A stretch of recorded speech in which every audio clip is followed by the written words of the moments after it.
오늘도 저희들을 부르시고 또 우리에게 말씀하신 하나님, 저희들에게 말씀해 주시고 또 이 말씀을 듣기를 원합니다. 오늘도 주의 말씀을 통하여 우리에게 새로운 깨달음을 주시고 저희들을 교훈하시며 또 우리에게 도전하셔서 진실로 하나님의 백성으로 믿음의 삶을 사는 것이 무엇인지 오늘도 깨달아 알게 하여 주시기를 원합니다. 예수 이름으로 기도합나이다. 아멘. 예, 우리 오늘은 수냄 여인의 믿음에 대해서 함께 나누고 싶은데, 우리 지난 주일날 우리 수냄 여인 잠깐 나누었습니다. 이 여인이 어떤 여인인지, 정말 재산이 부함에도 불구하고 그걸 통해 신앙을 게을리하지 아니하고 하나님을 열심히 공경한 여인, 특별히 하나님의 사람 엘리사를 지극히 섬긴 모습을 우리가 지난 시간 나누었습니다. 그가 그 집을 지나갈 때마다 그냥 지나가지 못하고 그를 강권하여 늘 식사에 참여하고 쉴 수 있도록 권하였고, 그것이 한두 번이 아닌 꾸준하게 그것으로 부족했는지 또 자기 집 위에다가 2층 집을 또 별관을 지어서 엘리사가 그곳에 머물며 또 기도하고 말씀을 연구할 수 있는 조용한 시간을 줄 정도로 정말 하나님을 공경한 여인. 그래서 그 결과로 그가 아들을 선물을 받게 됩니다. 그에게는 아들이 없었는데 하나님이 귀한 선물을 주었어요. 여러분이 지난 시간에 그 말씀을 기억하면 뭐가 기억이 나요? 예수님이 주신 교훈 가운데서 아마 교훈이 하나 기억이 날 텐데, 제가 마태복음 10장에 보면은 예수님이 이런 말씀을 하거든요. 자, 제가 4절 볼까요? 너희를 영접하는 자는 나를 영접하는 것이요, 나를 영접하는 자는 나를 보내신 이를 영접하는 것이니라. 수냄 여인이 하나님이 보낸 선지자를 영접함으로 말미암아 결국은 누구를요? 예수 그리스도, 결국 하나님을 영접하는 삶을 살았다. 그런데 뭐라 그래요? 선지자의 이름으로 선지자를 영접하는 자는 선지자의 상을 받게 될 것이요. 그는 선지자를 영접을 했습니다. 그래서 하나님이 그에게 상을 주었어요. 여러분이 그 42절에 보시면 누구든지 제자의 이름으로 이 작은 자 중에 하나에게 냉수 한 그릇이라도 주는 자는, 작은 자 중에 하나가 누구죠? 소자 중에 하나가 누구죠? 내가 작은 자 중에 하나에게 뭐라 그래요? 냉수 한 그릇을 주는 자는, 제가 오래전에 한 말씀을 나누었는데 여기 소자는 예수님의 제자들, 사도들을 가르쳐요. 예수님의 제자들을 영접하는 자, 그들을 영접하고 물을 제공하는 자에게는 내가 진실로 너에게 이르노니 그 사람이 결단코 상을 잃지 않을 것이다. 그래서 지난 우리가 주일날 수냄 여인이 진실로 선자의 이름으로 선자를 정성껏 영접하고 대접하는 걸 통해서 하나님이 그에게 상을 주셨어요. 결단코 상을 잃지 않을 것이다. 주의 말씀을 이루시는 그런 말씀입니다. 그래서 귀한 아들을 주었는데 얼마나 기뻤겠어요. 실은 여기 보았더니 그 아버지는 나이가 많았고 라고 볼 때 아들을 소원했는데 불구하고 아들을 갖지 못한 가정이었는데 뒤늦게 아들을 갖게 되었거든요. 정말 이 가정에 복된 소식을 하나님이 주게 되었는데, 오늘 그 다음의 내용이 우리에게 충격적인 내용을 소개합니다. 이 아이가 성장을 했어요. 그래서 아마 성경에 볼 때에는 뭐 한 국민학생 정도나 아니면 한 유치원 정도의 나이가 되는 것 같은데, 이 아이가 아름답게 잘 성장을 해서 이제 아버지가 일하는 밭에, 옥수수 밭에 그가 놀러 가게 돼요. 그래서 아버지와 함께 있다가 갑자기 머리가 아프다고 그렇게 호소를 합니다. 머리가 아프다고. 아마 여러분 볼 때 어떤 병 같아요? 햇빛을 계속 내리쬐는 뭐 그런 병 뭐가 있죠? 일사병? 하여간 그런 유사한 병을 보니까 가진 것 같아요. 어린아이기 때문에. 그래서 이제 아버지가 어머니에게 보냅니다. 종을 시켜서 어머니에게 보냈는데, 그냥 그 수냄 여인의 어머니의 무릎에 계속 앉아서 계속 끙끙 앓다가 아이가 죽어버린 거예요. 한순간에 정말 어이없는 일이 벌어진 것입니다. 아니, 이 아이를 정말 낳기 위하여 이 가정에 10개월 동안 뭐 했겠어요, 그래? 정말 감사한 마음으로 기쁜 마음으로 기도하고 낳은 아들입니다. 게다가 아들을 낳는 순간에 정말 그 가정에 기쁨을 주고 아주 즐거움을 줬던 그런 자녀, 몇 년간 너무나 잘 키웠어요. 근데 이 아이가 한순간에 죽는 것이 하루도 안 돼요. 한낮 만에 아이가 죽어버린 것입니다. 저는 그 교훈을도 나가기 전에 순간에 인생이 참 이게 이율의 인생이 아니냐. 뭐 우리가 볼 때 70년, 80년 살지만은 예수님 뭐라 그랬어요? 모든 육체는 풀이요. 여러분이 마태복음 6장에 보시게 되면은 모든 인생은 오늘 있다가 내일 아궁이에 던져질 들포가 같다라고 예수님 말씀하셨는데 정말 우리가 이 긴 역사로 볼 때 우리의 70년, 80년 생은 하나의 점을 찍는 순간이거든요. 근데 인간은 영원히 살 것이냐 생각하지만은 실제 한순간에 나이가 들고 죽게 돼요. 제가 미국에 올 때가 25이었는데 얼마나 팔팔할 때입니까? 그건 누구 나이예요? 저게 귀에 많은 나이였는가? 팔팔한 나이 유학을 왔는데 아니 벌써 손주를 갖고 나이가 이제 60이 되었거든요. 아니 믿겨지지가 않아요. 이제 얼마간 잠시 있으면은 또 하나님의 저의 생명을 걷어가실 것입니다. 그 인생이 너무나 짧은 거야. 저는 그래서 이런 우리가 짧은 인생에 너무 우리가 어떤 그 집착하고 소망을 두는 것도 어리석은 삶이고, 그래 이런 인생에 우리가 뭔가 신뢰할 수 있는 게 뭐가 있는가? 그 우리가 사람들이 보통 사람을 의지하는데 우리가 어려움 당할 때 잠시 있다가 없어지는 인생한테 우리가 의지하는 자체가 이게 참 저는 뭔가 이렇게 모순이다 생각을 하고, 또 우리가 모든 이 땅의 모든 것들은 잠시 있다가 없어지는 것들입니다. 그래서 베드로가 우리 인생이 무엇이냐? 인생은 아침에 잠시 있다가 없어지는 안개와 같다 그랬거든요. 정말 안개와 같은 인생, 뭘 바라볼 게 있다고 여기에 집착을 하며 우리가 땀을 흘리고 수고하는가? 우리가 너무나 소망을 둔다든지 우리 육체에 너무나 집착한다든지 너무나 육체를 신뢰하는 것은 저는 그것은 어리석은 삶의 모습이 아닐까. 우리가 아이의 죽음을 통해 생각할 수 있는데요. 근데 문제는 이 아이가 한순간에 죽었는데요. 어머니의 반응이 너무 놀라운 거예요. 정말 우리가 청천벽력 같은 사건이 벌어진 거 아닙니까? 이런 상황 속에서도 이 여인의 모습은 우리가 놀라우리만큼 정말 믿음의 모습을 보이는 거예요. 우리 같으면은 정말 가슴을 쥐어짜고 정말 이거 절망 가운데 낙심하고 우리가 과도한 슬픔 속에 잠기게 되는데 전혀 이 여인은 그런 모습이 없습니다. 슬픈 모습을 보이지 않냐고 정말 평안한 가운데에서 아이를 선자가 자고 있는 침상에 올려놓고 문을 닫는 거예요. 그리고 선자에게 달려가서 그를 모셔다가 기도하게 만들고 다시 아이를 살리게 하는 그런 일이 벌어져요. 그리고 오늘 성경에 보는 가운데 이 여인이 자기 아이의 죽음을 통해서 놀라거나 슬퍼하거나 어떤 그 과단 절망 가운데 빠지는 모습을 보이지 않습니다. 이게 인간일까? 여러분 같으면 자녀의 죽음에 이런 반응 보이겠냐고요. 그런데 이 여인은 그런 모습을 보였어요. 저는 이 가운데 정말 믿음 생활이 무엇인가를 보여주는 귀한 모습이 아닐까. 믿음이 무엇인가에 대해서. 자, 이 여인이 제일 먼저 한 일이 뭔가 하면은 아이가 죽었다는 이 사실을 인식을 하고 아무에게도 알리지 아니하고 몰래 아이를 안고 선자의 방에 들어가서 그 침상에 올려놓습니다. 그리고 문을 잠궈버려요. 자, 왜 그렇게 했을까요, 여러분? 왜 그렇게 했을까요?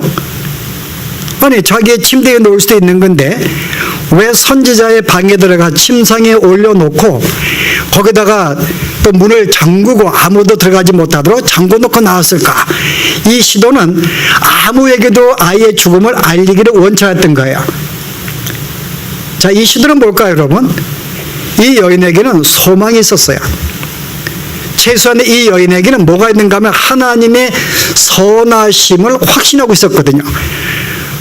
아니, 하나님이 자기가 아들을 원한 게 아니었어요. 내가 아이들을 아무 소망도 없고 내가 만족한다 함에도 불구하고 하나님이 강권적으로 우리에게 주신 선물이에요. 그로 기쁨을 가졌습니다. 그런데 이런 하나님께서 다시 아이를 거둬감으로 말미암아 실은 아이를 갖지 않아서 모르는데 아이를 가진 다음에 아이를 잃는 것은 훨씬 더 불행한 삶을 살게 되거든요. 이와 같은 삶을 주시려고 아들을 주었을까? 이 여인은 결단코 그렇게 생각 안 합니다. 하나님은 그러신 분이 아니다.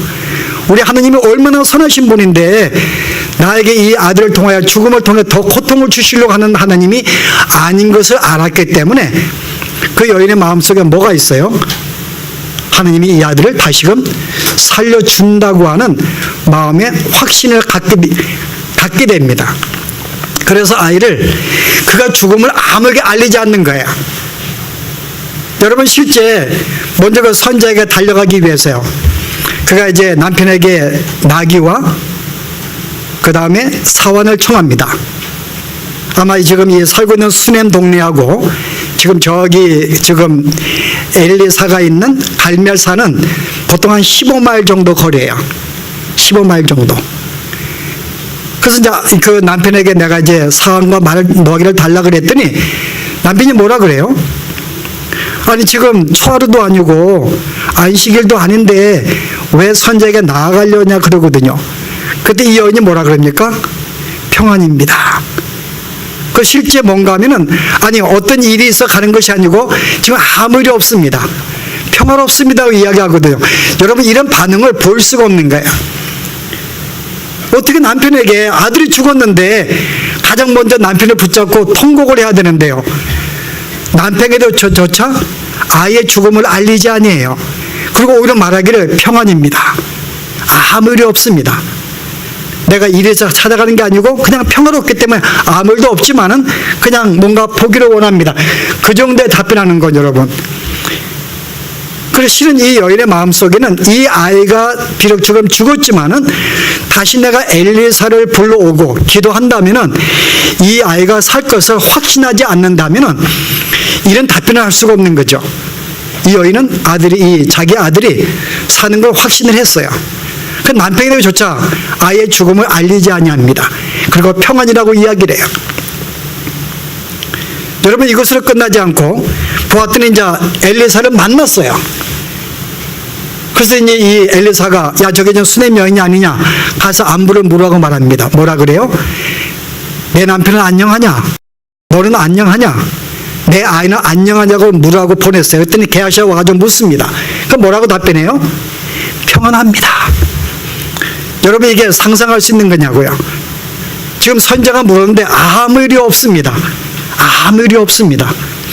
여러분, 이것은 실제 아이가 분명히 산다고 하는 확신이 없으면요, 여러분, 이런 고백을 할 수가 없는 거죠. 최소한 이 여인은 하나님이 어떤 분인지, 하나님은 선하신 분인 거 알았어요.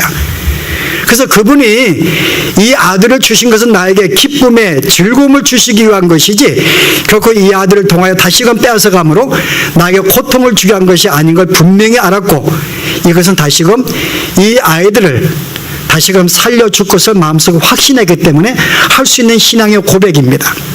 그렇기 때문에 이 아이를 아무에게도 알리지 아니하고 제일 먼저 엘리사의 침상에 올려놓고 문을 닫은 거예요.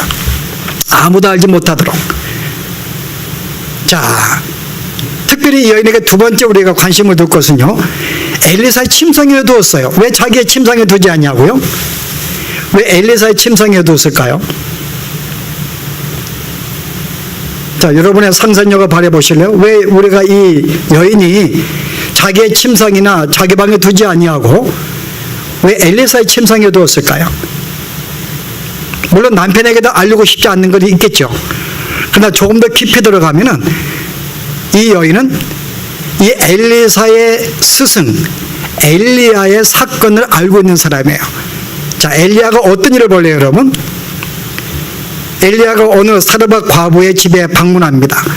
자, 그 집이 이제 마지막에 양식에 기근이 생겼기 때문에 마지막에 죽으려고 마지막 남아있는 밀가루를 지금 음식을 만들어서 먹고 죽으려고 나뭇가지를 모으고 있었어요. 근데 거기에서 엘리야가 그거를 청합니다. 나에게 달라는 거죠. 여러분, 그럴 수가 없죠. 실은 마지막 죽으려고 그랬는데 그거를 나에게 달라는 것. 제가 아마 그랬으면 여러분들 아마 제가 금방 쫓겨났을 거예요. 저런 매정한 목사가. 근데 분명히 이 일을 통해 하나님의 역사하심을 엘리야를 알았기 때문에 당당하게 요구할 수 있었죠. 근데 거기에 순종을 하는 결과로 그에게 날마다 밀가루가 떨어지지 아니하도록, 뭐 밀가루 채워진 게 아니에요. 밀가루가 한 끼가 있는데 양식을 먹고 그 다음에 또 차 있는 거예요. 뭐 아마 기근이 끝날 동안 하나님이 주었다고 믿습니다. 그런 축복을 주었는데 여기에 바로 이 아들이 죽임을 당한 거예요. 그랬더니 엘리야가 이 죽은 아들을 어떻게 했을까요? 여러분 그 열왕기 상에 보시면은 그 어떻게 했는지 여러분 보실래요? 열왕기상 17장에 18절에요. 엘리야가 그에게 그의 아들을 달라하여 그리고 여인의 품에서 받아안고 자기가 거처하는 다락에 올라가서 자기 침상에 누이고, 그 실은 이 최소한의 수냄 여인은 엘리사의 스승 엘리야가 그때도 죽은 아이를 살린 기억을 알고 있는 여인이었어요. 그때 엘리야가 어떻게 했는가요? 죽은 아이를 자기의 침상에 올려놓았거든요. 그런 점에서 실은 이 여인의 반응은 분명히 그때 하나님께서 침상에 올림으로써 이 엘리야가 어떻게 했는가요? 여러분 22절에 보시면은 21절에요. 그 아이 위에 몸을 3번 펴서 엎드리고 여호와께 부르짖어 이르되 내 하나님 여호와여 원하건대 이 아이의 혼으로 그의 몸에 들어오게 하옵소서 하니 여호와께서 엘리야의 소리를 들으시고 그 아이의 혼이 몸으로 돌아오게 살아나게 하신지라. 이 사건을 기억하고 있는 거죠.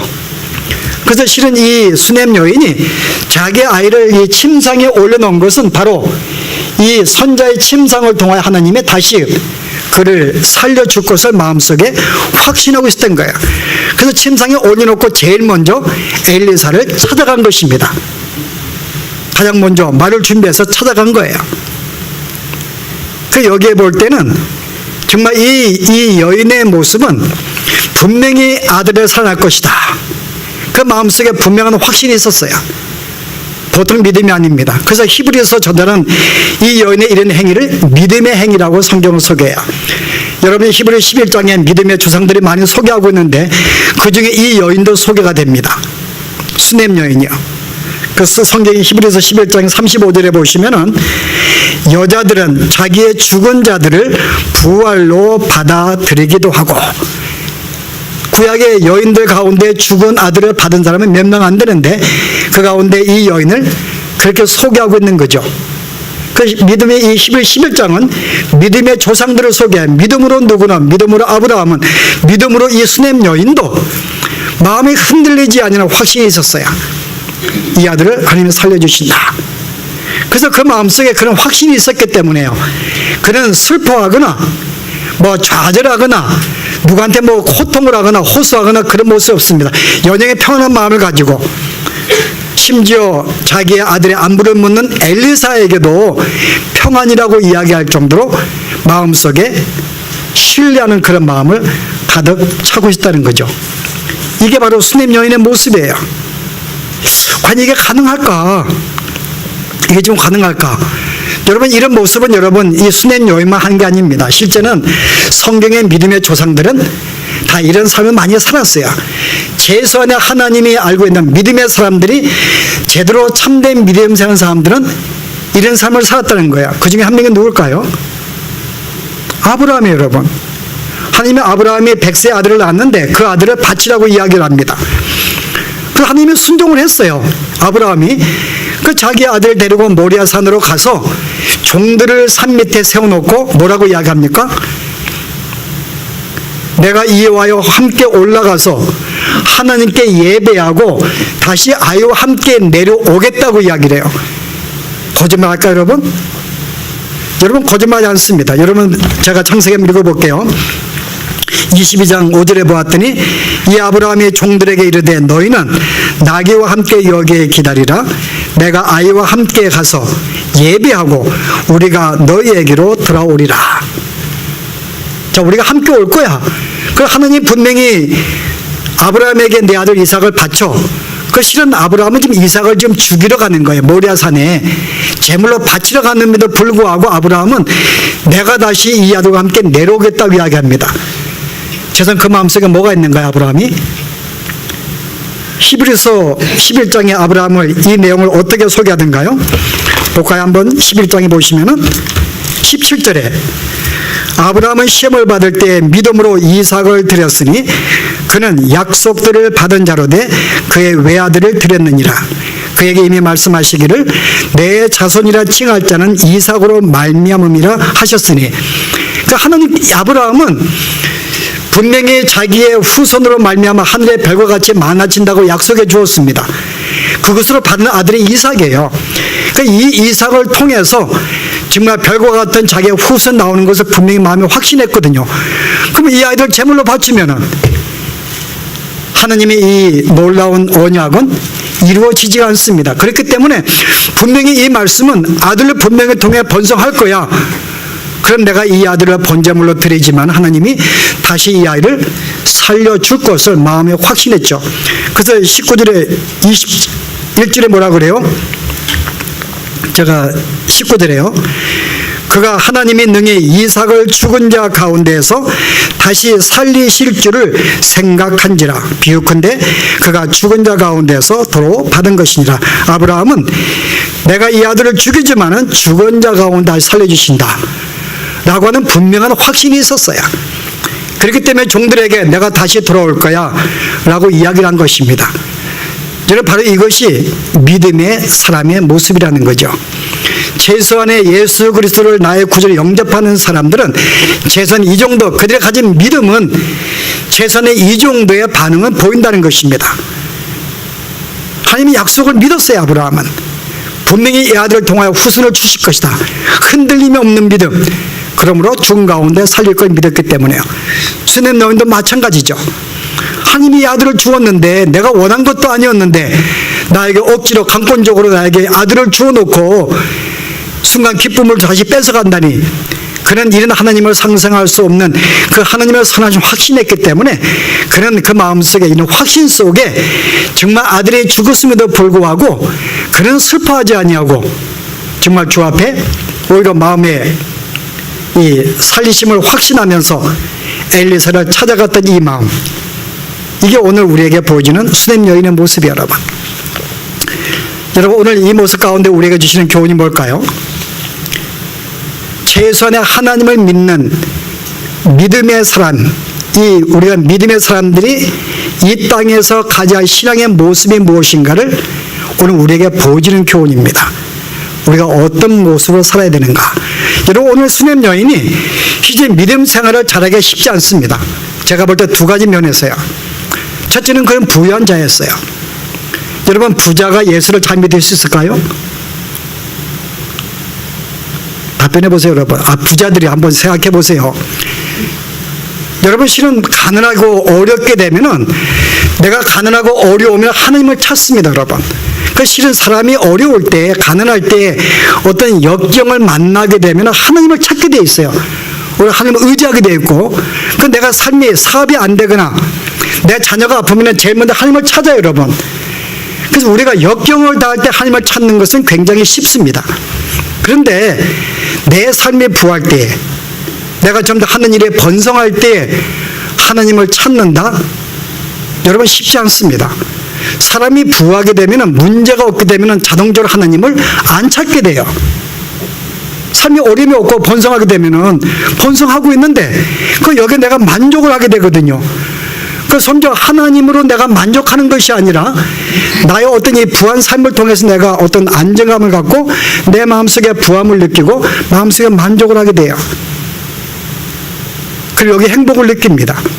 그 점점 하나님을 안 찾게 되고 점점 독립적인 자기 삶을 살게 되는 거죠. 그러면 신앙에 자만심도 갖게 되고 이제 너 번성하게 되었으니까는 오늘 수냄 여인은 성경의 부한자로 소개해요. 여러분 부한자가 이렇게 하나님을 섬기기가 쉽지 않습니다. 정말 마치 이 재물에 얽매이지 않고 정말 정성으로 하나님을 섬기는 것. 여러분 남편에게 뭐라 그래요? 내가 지금 선제를 보고하기 원합니다. 그때 남편이 뭐라 그럽니까? 지금 초하루도 아니고 안식일도 아니거늘 왜 엘리사에게 나아가고자 하느냐, 이렇게 남편이 물어요. 이건 무슨 말인가 하면은 평상시 이 여인은 그 초하루마다 항상 절기를 맞을 때마다 안식일마다 그는 정기적으로 엘리사에게 찾아가서 그의 예배에 참석하고 말씀을 들었다는 거예요. 부한 가운데서 그는 하나님을 예배하고 경배하기를 그는 결코 소홀하지 않았습니다. 꾸준하게 했던 거예요. 그 남편이 볼 때 지금 안식일이 아닌데 왜 지금 가느냐 그 말입니다. 그 정도로 꾸준하게 하나님을 경배했던 사람이에요. 그리고 정말 하나님의 사람을 섬기기를, 그게 주일에 내가 그를 섬기는 것이 주일에 동참하는 줄 알고 정말 기쁜 마음으로 그를 모셔다가 함께 음식을 나누고 그의 집을 짓는 것, 여러분 이게 쉬운 것이 아닙니다. 특별히 부한자가 하는 건 쉽지 않아요. 여러분, 부한자들은 주일에 할 때 한두 번 할 수 있어요. 누가 손님을 한 번은 팍 쓸 수가 있습니다. 기분 좋게. 그러나 정말 꾸준하게 성실한 마음으로 순수하게. 여러분, 이 여인이 내가 너에게 뭐 해주랴 그럴 때 여인이 뭐라 그래요? 나는 아무것도는 필요 없습니다. 난 지금 만족하고 있습니다. 정말 순수한 마음으로 여러분이 주일에 참여할 수 있다고요? 여인은 그런 삶을 살았거든요. 저는 그런 점에서 이 여인이 부한 가운데서도 하나님을 섬기는 거 쉽지 않음에도 불구하고 여전히 겸손하게 하나님을 찾고 하는 섬긴 것, 굉장히 귀한 것입니다. 근데 두 번째 면에서는요, 역경을 당할 때 모습이에요. 여러분, 역경을 당할 때 이 여인의 보여준 모습은 정말 놀라우리만큼 너무나 침착해요. 너무나 안정적인 믿음을 보이는 거예요. 여러분, 우리의 믿음이 진짜 내가 참된 믿음을 가지고 있는가, 내가 성숙한 믿음이 있는가를 언제 알 수 있을까요? 여러분, 부활 때는 알지 못해요. 부활 때는 가진 게 있기 때문에 섬길 수도 있고 나눌 수도 있고, 부활 때는 아무 어려움이 없으니까요. 그러나 실제 내가 삶의 역경을 만날 때, 내 삶이 어려울 때, 그때 내 믿음이 어떠한지를 알 수가 있어요. 그때 내 반응이 뭔가. 만약에 내가 역경을 만났을 때 내 믿음이 그 역경을 이기지 못한다면요, 그 믿음은 별 가치가 없어요. 그 하나님께서 우리에게 우리가 가진 믿음이 어떠한지를 종전 시험하고 알게 만들기 위하여 우리로 수시로 우리에게 어려운 상황에 빠지게 한다는 것입니다. 그래서 그 상황 속에 내가 어떠한 반응을 보이고 있는가, 내가 정말 하나님을 신뢰하고 내가 그에게 흔들림이 없는 믿음으로 그 모든 걸 대처하는가, 아니면은 어려움 당할 때 그냥 내가 하나님을 저버리거나 원망하거나 내가 좌절 가운데 빠지게 되는가. 하나님은 그거 알게 하기 위해서 우리를 알고 시험을 하시거든요. 그래서 가끔 하나님께서는 나에게 어려운 상황 속에 빠뜨리게 만들어 주어요. 그래서 우리가 참된 믿음이 있는가 없는가는 내 삶이 공경에 빠졌을 때 알 수 있어요. 삶이 어려움이 없을 때는 알지 못합니다. 내가 여유가 있기 때문에 똑같이 섬기고 예배할 수 있지만요, 정말 어려울 때 그 사람이 흔들리지 않냐고 하나님을 신뢰할 수 있다? 바로 이 여인이 그런 모습 보인 거죠. 아들이 죽었는데 어떻게 여기 여러분 정말 이렇게 절망 가운데 정말 가슴을 쥐어짜지 않냐고, 정말 과도한 슬픔 가운데 빠지지 않냐고, 어떻게 침착하게 평안이라고 이야기하면서 죽음을 가리우면서 자신에게 내가 이틀 만에 오겠다 할 그 정도의 마음의 담대함을 가지고 이 상을 맞이할 수 있을까? 이게 바로 참된 믿음을 가진 자의 모습이라는 거죠. 그래서 우리가 진짜 이 사람이 믿는 자가 아닌가를 언제 알 수 있는가? 어려운 상황을 만날 때 우리는 그를 구별할 수가 있어요. 하나님을 모르는 사람들은 역경을 만나면 좌절합니다. 절망 속에 빠집니다. 때문에 예수를 믿는 사람들 할지라도 하나님을 저버리게 되고 하나님을 원망하게 되고 신앙을 배도하게 돼요. 그러나 진짜 믿음은 물론 우리가 예수를 믿는다고 이 순의 양과 같이 똑같은 우리가 모습을 보이지는 않을 것입니다. 정말 이렇게 여유 있게 어느 정도 고통은 갖겠지만은, 그러나 분명한 것은 뭔가 하면은 계속 소망이 없는 자와 같이 계속 절망 속에 빠져서 그는 신음하고 있지 않다는 거죠. 한 번의 고통은 갖지만은 즉시 고통을 이길 수 있는 그런 마음을 갖게 되는 것. 여러분, 이게 바로 믿는 자와 믿지 않는 자의 차이점인 것입니다. 그래서 오늘 수냄여인을 우리에게 소개하는 이유는 우리가 예수를 믿음으로 말미암아 우리가 구주로 영접하고 하나님의 자녀가 되어서 이제부터는 우리가 믿음의 생활을 시작합니다. 그 최소한의 하나님을 믿는 삶이 무엇인지를 오늘 수냄여인을 통해서, 이게 바로 믿음 생활인 거야. 네가 부하든지 가난하든지 정말 하나님을 신뢰하고 정말 이렇게 마음속에 평안을 가지고 안식을 가지고 이 모든 삶에 임할 수가 있는가. 그런 믿음이 있었기 때문에 다시금 이 여인은 자기 아들을 돌려받는 또 하나의 기적을 그는 체험하게 됩니다. 이런 믿음이 우리로 하여금 이런 놀라운 기적들을 체험하게 만들어요.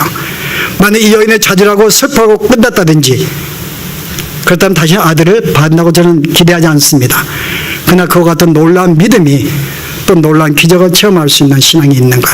아무쪼록 이와 같은 여러분이 믿음 생활, 정말 믿음이 무엇인지를 알고 내가 어떻게 이 땅에서 참된 믿음의 삶을 살 것인가를 다시 한번 도전받는 귀한 시간 되기를 바랍니다. 기도하십시다.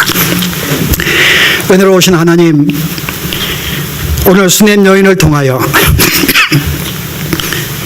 우리의 참된 신앙생활이 무엇인지를 알게 하신 하나님, 그는 부한 가운데서도 그는 스스로 만족하며 하나님을 멀리하지 아니하며 오히려 더 겸손히 하나님의 사람을 섬기며 여호와를 경경하였으며, 비록 그가 아들을 잃는 큰 슬픔에 빠졌음에도 불구하고 선하신 하나님을 확신하며 오히려 마음속의 평강 속에 사람들에게 평강을 외치며 믿음으로 아들을 돌려받은 이 여인의 삶이 오늘 우리들이 참으로 잃어버리고 살았던 우리의 신앙의 모습이 아니었는지요.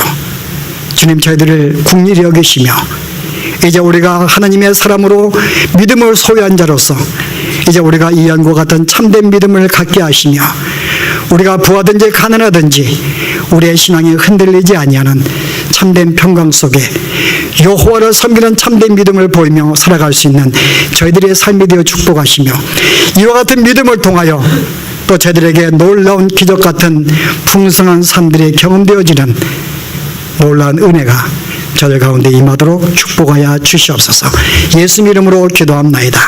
아멘.